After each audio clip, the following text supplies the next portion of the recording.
Hello friends, हमारे YouTube channel SSC exam station में आपका स्वागत है। तो आज हम बीपीएससी शिक्षक भर्ती के लिए प्रैक्टिस सेट नंबर 4 लेकर आए हैं, जो एग्ज़ाम के लिए बहुत इंपॉर्टेंट होने वाला है। ये हमारा प्रैक्टिस सेट जीके जीएस का है। तो आइए हम लोग ये स्टार्ट करते हैं एक एक करके। तो पहला क्वेश्चन है कि भारत में पर्यावरण संरक्षण अधिनियम कब पारित हुआ। तो भारत में जो है पर्यावरण संरक्षण अधिनियम 1986 के जो है पारित हुआ। और हम और अन्य की बात कर लेते हैं। तो जैसे 1972 में जो है ये वन्य जीव संरक्षण जो है वन्य जीव संरक्षण पारित हुआ। और उसके बाद वन संरक्षण जो है 1980 में पारित हुआ था, वन संरक्षण। ठीक है। और 1974 में जो है ये जल संरक्षण, ठीक है, जल संरक्षण जो है ये पारित हुआ था। ये तीनों जो है एग्जाम के लिए बहुत महत्वपूर्ण है पॉइंट, इसे आप नोट कर लीजिए। अगला क्वेश्चन है कि निम्नलिखित में कौन एक कृत्रिम परितंत्र है। तो कौन सा एक कृत्रिम परितंत्र है। तो ये बगीचा जो है एक कृत्रिम परितंत्र, क्योंकि बगीचा हम खुद बनाते हैं। और समुद्र, वन और झील ये प्राकृतिक परितंत्र है। ठीक है, ये प्राकृतिक परितंत्र है। अगला क्वेश्चन है कि निम्नलिखित में कौन सर्वाधिक ग्रीन हाउस इम्पैक्ट करती है। तो कौन है। तो ये जलवाष्प। ठीक है, जलवाष्प जो है इस सर्वाधिक जो है ग्रीन हाउस प्रभाव जो है डालती है। अगला क्वेश्चन है कि भारत के मुख्य भूमि का दक्षिणतम बिंदु कौन है। तो दक्षिणतम बिंदु कौन सा है भारत के मुख्य भूमि का। तो ये इंदिरा पॉइंट। ठीक है, इंदिरा पॉइंट जो है सबसे दक्षिणतम बिंदु है मुख्य भूमि का। अगर हम उत्तरी वाली बात कर लेते हैं तो उत्तरी का क्या है। तो ये उत्तरी का है ये कोल इंडिया कोल। ठीक है, इंदिरा कोल जो है ये उत्तरी मुख्य बिंदु का है। और पूर्वी का वालांगू। ठीक है, वालांगू है। और पश्चिमी का है सर क्रीक। ठीक है, सर क्रीक ये जो है पश्चिम का है। अगला क्वेश्चन हम लोग देखते हैं कि भारत में किस प्रकार का वन सर्वाधिक मात्रा में जो सर्वाधिक भाग पर पाया जाता है। कौन सा वन पाया जाता है। तो ये उष्णकटिबंधीय वन जो है ये भारत में जो है सर्वाधिक भाग पे पाया जाता है। अगर मैंग्रोव वन की बात कर लेते हैं, मैंग्रोव वन जो है ये बंगाल में सबसे ज़्यादा पाया जाता है, बंगाल, फिर उसके बाद गुजरात में। ठीक है, फिर उसके बाद गुजरात में पाया जाता है मैंग्रोव वन। अगला क्वेश्चन है कि निम्नलिखित में से कौन सा सही है। तो हिमालय के पश्चिम भाग की अपेक्षा पूर्वी भाग में अधिक विविधता पाई जाती है। ठीक है, और उसके बाद हिमालय के पश्चिम भाग की अपेक्षा पूर्वी भाग की जो चौड़ाई है वो अधिक है। तो ये गलत है। ठीक है, ये सिर्फ पहला क्वेश्चन सही है। जो हिमालय के पश्चिम भाग की ये अपेक्षा पूर्वी भाग की चौड़ाई अधिक पाई जाती है, ये रिवर्स है। पश्चिम भाग पे अधिक चौड़ा होता है और पूर्वी भाग पे कम होता है। क्योंकि देखिए ये ऐसे है भारत का, ये नक्शा ऐसे जाता है। तो ये ऊपर जो है जम्मू कश्मीर है, तो इस तरह ये जो है इस तरह ये चौड़ा होते जाता है और पूर्वी भारत में से पतला हो जाता है। आगे देखते हैं कि अरब सागर में गिरने वाली भारत की सबसे बड़ी प्रायद्वीपीय नदी कौन है। तो पूछ रहा है कि सबसे बड़ी प्रायद्वीपीय नदी जो है कि अरब सागर में गिरती है, तो कौन सी है। ये नर्मदा नदी जो है अरब सागर में गिरने वाली सबसे बड़ी प्रायद्वीपीय नदी है। और अरब सागर में कौन गिरती है। तो ये ताप्ती नदी है। ठीक है, ताप्ती नदी भी गिरती है, साबरमती भी। और गोदावरी जो है ये बंगाल की खाड़ी में गिरती है। अगर हम गोदावरी नदी की बात कर लेते हैं तो गोदावरी नदी को दक्षिण भारत में क्या कहते हैं, वृद्ध गंगा के नाम से जानते हैं। गोदावरी नदी को दक्षिण भारत में वृद्ध गंगा की नदी के नाम से जानते हैं। ठीक है, और इसकी सहायक नदियाँ कौन है। वर्धा है, मंजीरा है। ठीक है, मंजीरा है, प्राणहिता है। ठीक है, प्राणहिता है। ये तीनों नदियाँ जो हैं गोदावरी की जो है सहायक नदी हैं। अगला क्वेश्चन देखते हैं कि चाय की खेती के लिए निम्नलिखित में से कौन सी मिट्टी जो है सबसे उपयुक्त है। तो कौन सी मिट्टी है। ये अम्लीय मिट्टी। ठीक है, जिसे हम लोग क्या करते हैं, ये लेटराइट, जिसे ये लेटेराइट। इसमें जो है चाय और इलायची। ठीक है, इलायची ये दोनों जो है ये दोनों के लिए सबसे उपयुक्त मिट्टी है। ठीक है, और अगर हम बात कर लेते हैं जलोढ़ मिट्टी जो है इसकी जो एक पुरानी जलोढ़ मिट्टी होती है उसे हम क्या कहते हैं, बांगर के नाम से जानते हैं। और नई जलोढ़ मिट्टी को जो है एक खादर के नाम से जानते हैं। ठीक है, खादर के नाम से। और ये जो रेगुर मिट्टी है, रेगुर मिट्टी को और किस नाम से जानते हैं, काली मिट्टी को जो है रेगुर के नाम से जानते हैं। और काली मिट्टी जो है कपास के लिए सबसे उपयुक्त मिट्टी है। मानसून विवर्तन होता है, मानसून जो विवर्तन है वो होता है तो क्या होता है, उत्तर पूर्व भारत से पश्चिम तक, ठीक है। ये मानसून विवर्तन, मानसून विवर्तन का मतलब क्या होता है, लौटता हुआ मानसून, ठीक है, लौटता हुआ मानसून, लौटता हुआ मानसून। और ये दक्षिण पश्चिम जो मानसून है, दक्षिण पश्चिम जो मानसून से भारत में सर्वाधिक जो है वर्षा होती है। दक्षिण पश्चिम मानसून कहाँ से उठता है, ये अरब सागर से, ठीक है, अरब सागर से जो है दक्षिण पश्चिम जो है मानसून उठता है। और भारत में सबसे अधिक जो है दक्षिण पश्चिम मानसून से ही वर्षा होती है। और जो है दक्षिण जो ये वाला मानसून है, तमिलनाडु तट पर जो है वर्षा का कारण जो बनता है, क्या बनता है, जो लौटता हुआ मानसून नहीं होता है, ये विवर्तन मानसून, ये जब लौटता है तो तमिलनाडु के तट पर जो है वर्षा का कारण बनता है। ठीक, आगे देखते हैं कि वेनेजुएला की राजधानी क्या है। तो वेनेजुएला की जो राजधानी है ये आपकी है कराकस, ठीक है, कराकस जो है ये वेनेजुएला की राजधानी है। निम्नलिखित में से कौन सा सुमेलित नहीं है, तो कौन सा सुमेलित नहीं है, तो ये आपका डी अमेरिका, ठीक है। भारत में जो है चक्रवात होता है, ये चक्र जो तूफान आता है उसको चक्रवात के नाम से जानते हैं। चीन में टाइफून के नाम से जानते हैं, ऑस्ट्रेलिया में बिली के नाम से, और अमेरिका में, अमेरिका के किस नाम से जानते हैं, टारनेडो के नाम से, ठीक है, टारनेडो के नाम से जानते हैं अमेरिका में। और जो ये बागियो है, बागियो जो है ये फिलीपींस में जाना जाता है, ठीक है, फिलीपींस में जो है ये बागियो के नाम से जाना जाता है। कोरल रीफ या प्रवाल भित्ति मुख्यतः कहाँ पाई जाती है, तो ये कहाँ पाई जाती है, कोरल रीफ या प्रवाल भित्ति, ये कर्क एवं मकर रेखा के बीच में, ठीक है, कर्क एवं मकर रेखा के बीच में जो है कोरल रीफ या प्रवाल भित्ति जो है पाई जाती है। स्वर्ण सिंह समिति का संबंध किससे है, तो स्वर्ण सिंह समिति का जो संबंध है ये मूल कर्तव्यों से है, ठीक है, मूल कर्तव्यों से है। तो ये जो है मूल कर्तव्यों से संबंधित है इनका।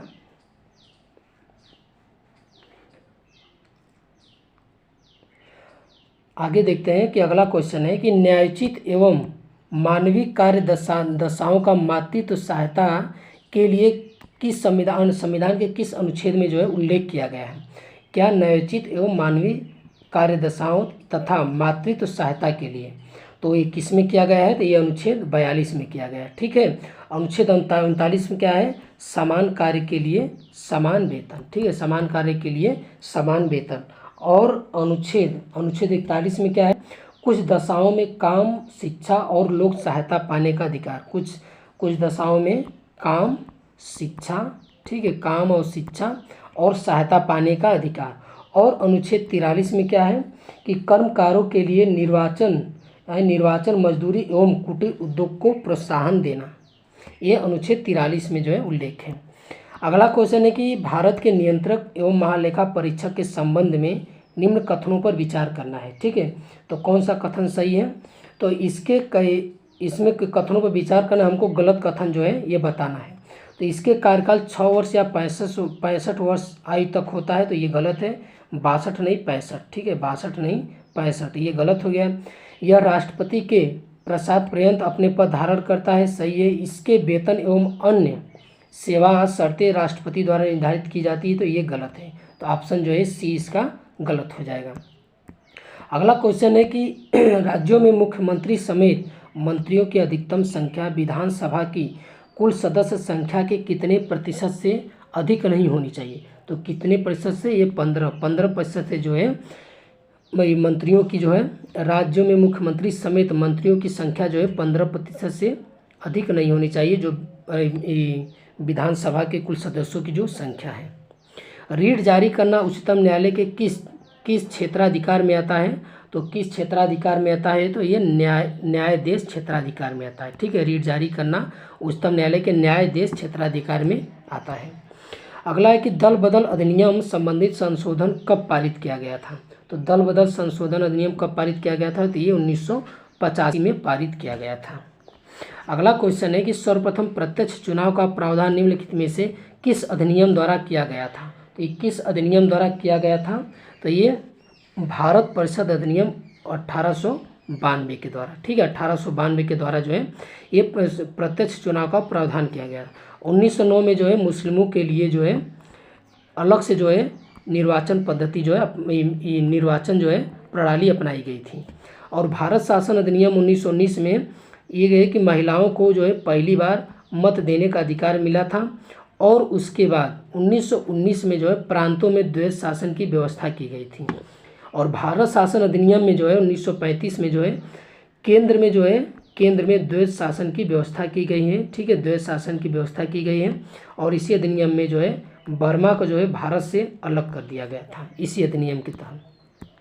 आगे देखते हैं कि प्रधानमंत्री का राष्ट्रपति को सूचना प्रदान करने संबंधित कर्तव्यों का किस अनुच्छेद में उल्लेख है। तो ये किस अनुच्छेद में उल्लेख है, तो ये आपका अनुच्छेद 74 में। ठीक है, अनुच्छेद 74 में जो है ये उल्लेख है। अनुच्छेद 74 में क्या कहता है कि राष्ट्रपति को उसके कार्यों के संपादन व सलाह देने के लिए क्या होगी, एक मंत्री परिषद होगी। ठीक है, मंत्री परिषद होगी।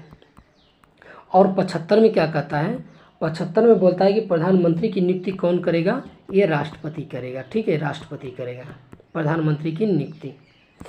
अगला है कि क्वेश्चन की निम्नलिखित में से कौन सा देश प्रातःकाल शांति की भूमि के नाम से जाना जाता है। तो कौन सा देश, ये दक्षिण कोरिया। ठीक है, ये दक्षिण कोरिया जो है प्रातःकाल शांति की भूमि के नाम से जाना जाता है। उगता हुआ सूर्य जो है जापान है।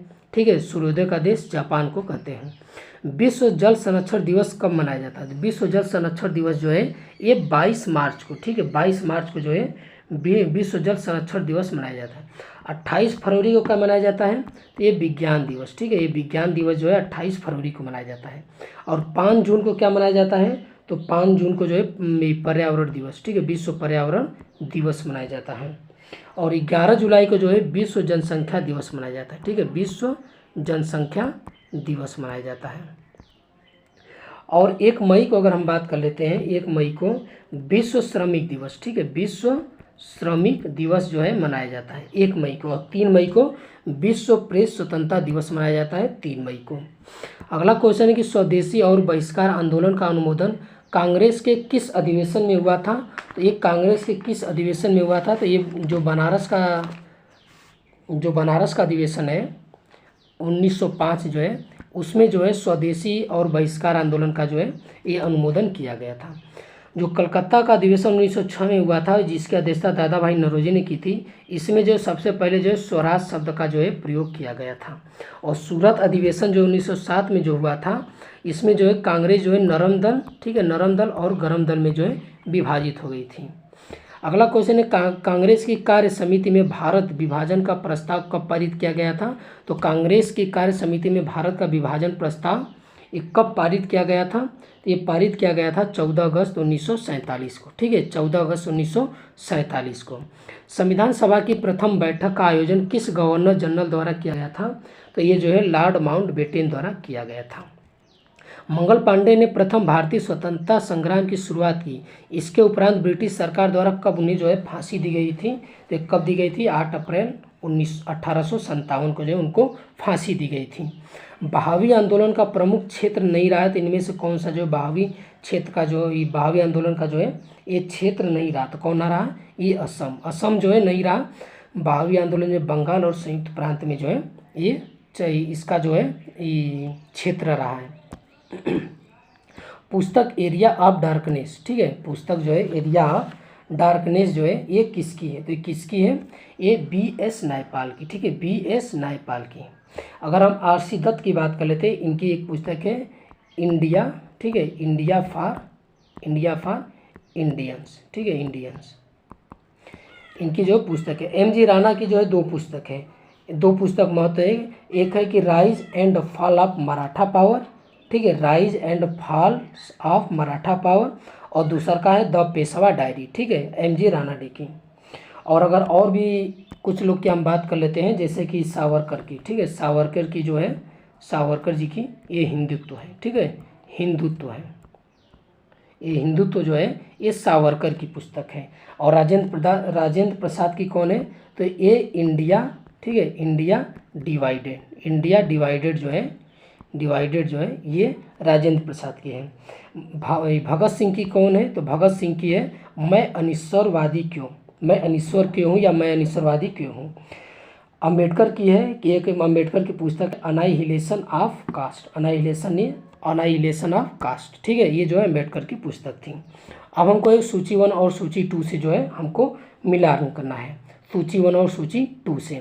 तो सूरत की संधि कब हुई थी? तो ये सूरत की संधि जो हुई थी ये 1775 में हुई थी, ठीक है, 1775 में हुई थी।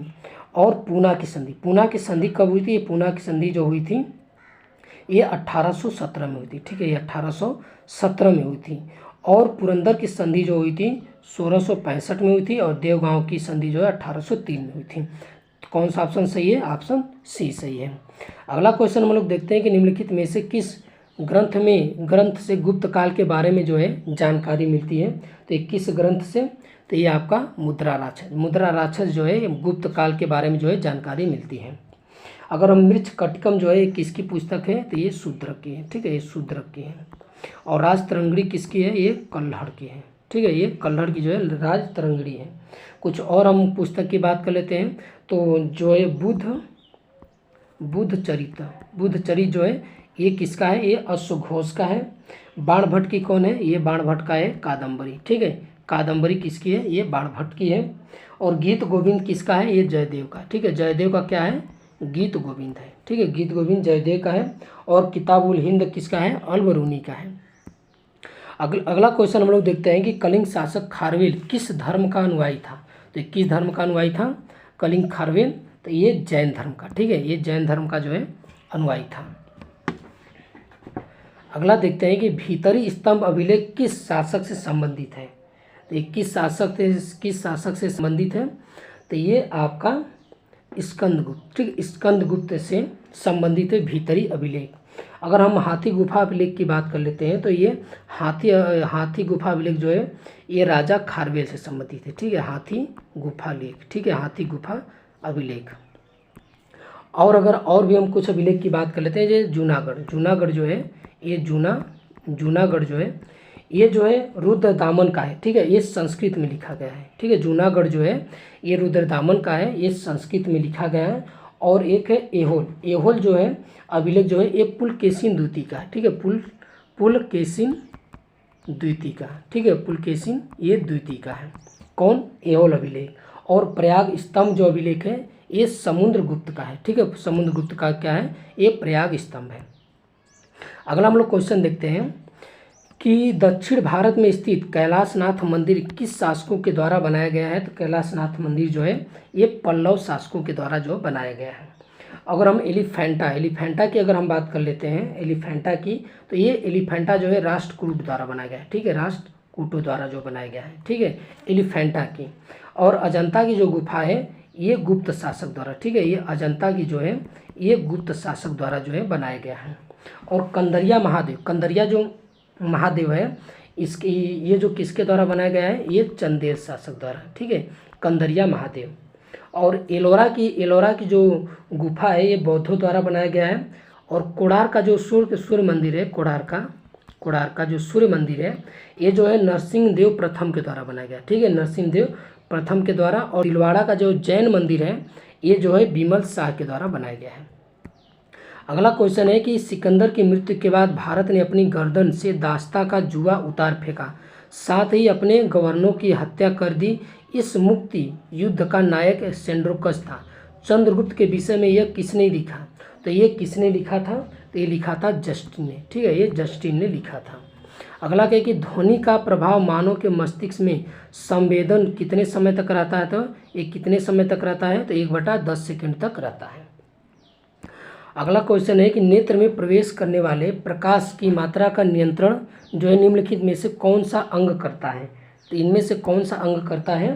तो ये आपका करता है ये आइरिस, ठीक है, आइरिस जो है नेत्र में प्रवेश करने वाले जो प्रकाश है उसको क्या है? नियंत्रित करता है, ठीक। अगर हम कार्निया की बात कर लेते हैं तो जब नेत्रदान किया जाता है तो आँख का जो कार्निया भाग है इसी को जो है हम लोग दान में देते हैं, ठीक है, कार्निया को। अगर दृढ़ पटल के नीचे जो है काले रंग की एक झिल्ली होती है जिसे हम लोग क्या कहते हैं? रक्त पटल कहते हैं। यह प्रकाश को क्या करता है? शोषित करता है और प्रकाश की आंतरिक परावर्तन को क्या करता है? रोकता है, ठीक है। जो रक्त पटल है, दृढ़ पटल के नीचे काले रंग की एक झिल्ली पट्टी होती है, ठीक है, ये रक्त पटल होता है।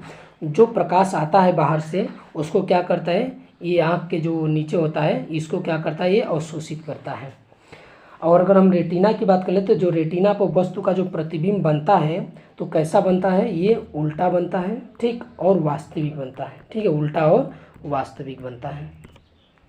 अगला क्वेश्चन है कि रक्त की अशुद्धियाँ किस अंग में जाकर छनती है, तो ये किस अंग में जाकर छनती है, तो ये आपका वृक्क में जाकर छनती है, ठीक है, वृक्क में जो है छनती है। अगर हम यकृत की बात कर लेते हैं तो यकृत जो है मानव शरीर की क्या है, सबसे बड़ी क्या है, ये ग्रंथि है, ठीक है, सबसे बड़ी क्या है, ये ग्रंथि है। और जो है कि इसमें एक प्रोटीन पाया जाता है जो रक्त का थक्का जमने में मदद करता है, तो कौन सा है, फाइब्रिनोजेन, ठीक है, क्या नाम है, फाइब्रिनोजेन, ठीक है, ये नामक जो है प्रोटीन जो है यकृत में पाया जाता है जो रक्त के थक्का जमने में क्या करता है, मदद करता है, ठीक है, नहीं इसका स्राव भी कौन करता है, ये यकृत करता है। और इसमें एक और है हिपैरिन, ठीक है, कौन है, हिपैरिन जो है इसका भी जो है, इस हार्मोन्स का जो है, ये एक तरह का प्रोटीन है, इसका जो उत्पादन कौन करता है, ये यकृत करता है। इसका काम क्या है कि शरीर के अंदर जो है रक्त जमने से रोकता है, शरीर के अंदर, ठीक है, शरीर के अंदर ही जो रक्त जो है जमने से रोकता है। और यकृत की एक खास बात है कि जब कोई भी व्यक्ति जहर देकर मारा जाता है तो उसको पता लगाने के लिए हम क्या यूज़ करते हैं, यकृत ही एक ऐसा सुराग है जो जहर देकर मारे हुए व्यक्ति का पता लगाने में काम आता है। अगला क्वेश्चन है कि रक्त का कितना प्रतिशत भाग जो है प्लाज्मा है, तो रक्त का कितना प्रतिशत भाग प्लाज्मा है, तो ये 55 से 60% जो है ये रक्त का ये प्लाज्मा जो है रक्त में 55 से 60% है। एक पौधे पर पुष्प होने के लिए उत्तरदायी हार्मोन्स कौन है, ठीक है, तो पूछ रहा है कि किसी पौधे पर पुष्प जब लगता है तो उसके लिए उत्तरदायी हार्मोन्स कौन सा है, तो कौन सा है, तो ये जिबरेलिन, ठीक है, जिबरेलिन जो है ये जो है उत्तरदायी है पौधों पर पुष्प लगने के। और जो अगर हम बात कर लेते हैं कि पादप हार्मोन्स कौन कौन होते हैं, तो पादप हार्मोन 6 होते हैं, एक ऑक्सिन, जिबरेलिन, ठीक है, साइटोकाइनिन, ठीक है, साइटोकाइनिन, एक है एब्सिसिक, ठीक है, और एक है एथिलीन और एक है फ्लोरीजेंस, ठीक है, फ्लोरीजेंस, ये वाला फ्लोरीजेंस, ये चारों प्लस ये एब्सिसिक और एथिलीन, ये 6 जो है पादप हार्मोन्स हैं। अगला क्वेश्चन है कि इंद्रधनुष जो है किसके कारण बनता है, तो इंद्रधनुष जो है परावर्तन और अपवर्तन, ठीक है, इन दोनों के कारण जो है इंद्रधनुष बनता है। एक ही पदार्थों के अणुओं के बीच जो है कार्यकारी आकर्षण बल को क्या कहते हैं, तो उसे हम कहते हैं सहसंजक बल। एक ही पदार्थ के अणुओं के बीच, जब अलग अलग पदार्थ अणुओं के बीच जो है जब बल लगेगा तो उसे हम क्या कहते हैं, आसंजक बल, ठीक है, उसे हम बोलते हैं आसंजक बल। अगला क्वेश्चन है कि किसी अभिक्रिया में भाग लेने वाले पदार्थों को क्या कहते हैं, तो किसी भी अभिक्रिया में भाग लेने वाले पदार्थों को क्या कहते हैं, अभिकारक कहते हैं। क्षारक को जल में घोलने पर क्या मुक्त होता है, तो जब भी हम क्षारक को घोलते हैं तो क्या मुक्त होता है, OH आयन। नींबू के रस का pH मान कितना होता है, तो नींबू के pH का मान कितना होता है, 2.2 होता है। अगर हम रक्त की बात कर लेते हैं तो 7.4 होता है, ठीक है, रक्त की कितना होता है, 7.4 होता है। और लार की अगर हम बात कर लेते हैं, ठीक है, लार का होता है 6.5 होता है। और अगर हम मूत्र की बात कर लेते हैं, तो मूत्र का कितना होता है, 6 होता है, ठीक है। अब आगे हम लोग क्वेश्चन देखते हैं कि बादल और वायुमंडल का तैरना किसका कारण है, तो ये किसका कारण है, तो ये आपका है श्यानता, ठीक है, लेकिन मुख्य रूप से क्या कारण है, जो बादल का जो घनत्व होता है वो कम होता है, ठीक है, बादल का जो घनत्व होता है वो कम होने के कारण जो है वो तैरता है, ठीक है, हवा की अपेक्षा जो है बादल का घनत्व जो है कम होता है, इसलिए वो क्या होता है, ये तैरता है, तो इसलिए हम क्या लिख देंगे, घनत्व। छाया में पनपने वाले पौधों को क्या कहते हैं, तो जो छाया में पनपते हैं पौधे उसे क्या कहते हैं, सियोफाइट्स बोलते हैं उसको, सियोफाइट्स। हेलोफाइट्स किसे कहते हैं, जो नमकीन, ठीक है, नमकीन मिट्टी में जो उगते हैं पौधे उसे हम क्या कहते हैं, हेलोफाइट्स कहते हैं। और लिथोफाइट किसे कहते हैं, जो कड़ी चट्टानों पर उगते हैं, ठीक है, जो कड़ी चट्टानों पर उगते हैं उसे हम कहते हैं लिथोफाइट्स कहते हैं।